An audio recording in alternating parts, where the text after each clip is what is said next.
ಕಳೆದ 1 ವರ್ಷಗಳಿಂದ ಚಿಕ್ಕೋಡಿ ತಾಲೂಕಿನ ಹಲವು ಪ್ರಮುಖ ರಸ್ತೆಗಳು ಮಳೆಯಿಂದಾಗಿ ಮತ್ತು ನಿರಂತರ ವಾಹನ ಸಂಚಾರದಿಂದ ತುಂಬಾ ಹಾಳಾಗಿವೆ.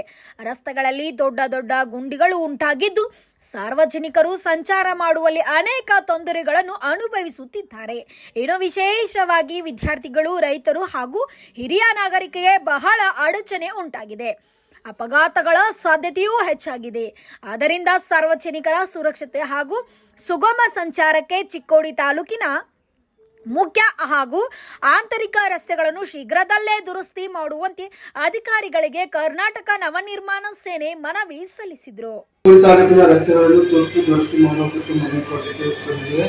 ಚಿಕ್ಕೋಡಿ ತಾಲೂಕಿನ ಹಲವು ಪ್ರಮುಖ ರಸ್ತೆಗಳು ಮಳೆಯಿಂದಾಗಿ ಮತ್ತು ನಿರಂತರ ವಾಹನ ಸಂಚಾರದಿಂದ ತುಂಬಾ ಹಾಳಾಗಿವೆ. ರಸ್ತೆಗಳಲ್ಲಿ ದೊಡ್ಡ ದೊಡ್ಡ ಗುಂಡಿಗಳು ಉಂಟಾಗಿದ್ದು ಸಾರ್ವಜನಿಕರು ಸಂಚಾರ ಮಾಡುವಲ್ಲಿ ಅನೇಕ ತೊಂದರೆಗಳನ್ನು ಅನುಭವಿಸುತ್ತಿದ್ದಾರೆ.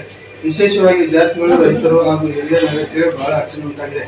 ಅಪಘಾತಗಳ ಸಾಧ್ಯತೆಯೂ ಇದೆ. ಆದ್ದರಿಂದ ಸಾರ್ವಜನಿಕರ ಸುರಕ್ಷತೆ ಹಾಗೂ ಸುಗಮ ಸಂಚಾರಕ್ಕಾಗಿ ಚಿಕ್ಕೋಡಿ ತಾಲೂಕಿನ ಮುಖ್ಯ ಆಂತರಿಕ ರಸ್ತೆಯನ್ನು ಶೀಘ್ರದಲ್ಲೇ ದುರಸ್ತಿ ಮಾಡುವಂತೆ ನಿಮ್ಮನ್ನು ಮನವಿ ಮಾಡಿಕೊಳ್ತಿದ್ದೇವೆ. ಇನ್ನು ಇದೇ ಸಂದರ್ಭದಲ್ಲಿ ಕರ್ನಾಟಕ ನವನಿರ್ಮಾಣ ಸೇನೆ ಯುವ ಘಟಕದ ಅಧ್ಯಕ್ಷರು ಸೂರಜ್ ಜಮಾದಾರ್, ಉಪಾಧ್ಯಕ್ಷರು ವಿಷ್ಣು ಪಾಂಡವ್, ಸಂಚಾಲಕರಾದ ರಾಘವೇಂದ್ರ ನೆಸ್ಕರ್, ಮಹೇಶ್ ಮಗದುಮ್, ಅಜಯ್ ಬಾನ್ಕರೆ, ರಾಜೇಂದ್ರ ಪಾಟೀಲ್, ಮೊಹಿನ್ ಮುಲ್ತಾನಿ ಇನ್ನಿತರರು ಉಪಸ್ಥಿತರಿದ್ದರು. Bureau report Mahaveer Chinchani, BV news, Nippani. Thanks for watching. Read, discuss and debate with editor Dr. Yan Prashant Rao. Wanted reporters in print, digital and visual media for Bharat Vaibhav Daily Newspaper, BV News 5 Channel and BV Fast Web News from all the talukas of Karnataka, Goa and Maharashtra. If interested, send your resume to 9019229369.